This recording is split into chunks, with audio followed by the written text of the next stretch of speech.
क्योंकि आज के समाज में भगवान के वचन को बस एक खेल समझ रखा गया है।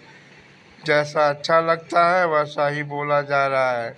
इन वचनों को लेकर बहुत सारे ऐसे होंगे, तो मेहरबानी से ध्यान से पढ़ें ताकि आप सही तरीके से ईसा मसीह के क्रूस पर अंतिम वचन को समझ सकें।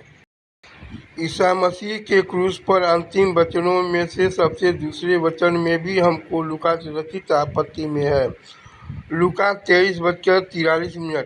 मैं तुझसे सच कहता हूँ कि आज ही तू मेरे साथ स्वर्गलोक में होगा। अब जब हम आगे बढ़ रहे हैं तो जान लें कि केवल यहूदी अगुवे और सैनिक ही नहीं बल्कि वो डाकू भी हैं जो उसके साथ क्रूस पर चढ़ाए गए थे। उनमें से एक ईसा मसीह का मजाक उड़ाया करता था, जो बाकी लोगों की तरह ईसा मसीह पर दोष लग रहा था।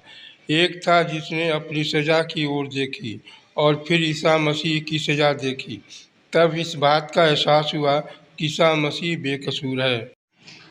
उसने यीशु मसीह पर विश्वास करते हुए एक ही समय में ईसा मसीह पर विश्वास कर लिया। जब वह क्रूस पर लटक रहा था तो यीशु मसीह जोर से उत्तर दिया।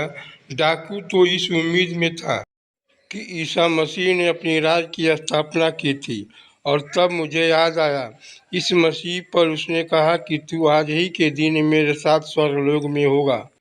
स्वर्गलोक एक फारसी शब्द है जिसका अर्थ सुख का बाग है। पुराने नियमों के ग्रीक अनुवाद में अदन के बाग के लिए इसी शब्द का प्रयोग किया गया है। यह शब्द जन्नत के लिए भी प्रयोग किया जाता है। 2 कुरिन्थियों 12:34। प्रकाशित वाक्य 2:7। यहाँ हम देखते हैं कि प्रभु यीशु मसीह को क्षमा करने में कितना आनंद आता है, या किसी तरह से पूर्ण क्षमा देता है, जो चाहता है कि हम भी उसके पास आएं और अपने पापों से क्षमा मांगें। प्रभु यीशु मसीह क्षमा करने में विश्वास योग्य है। 1 यूहन्ना 1:9। यहाँ पर एक बार फिर से हम क्षमा के बारे में देखते हैं, और इसके साथ ही ईसा मसीह का भगवान होना एक और प्रमाण है।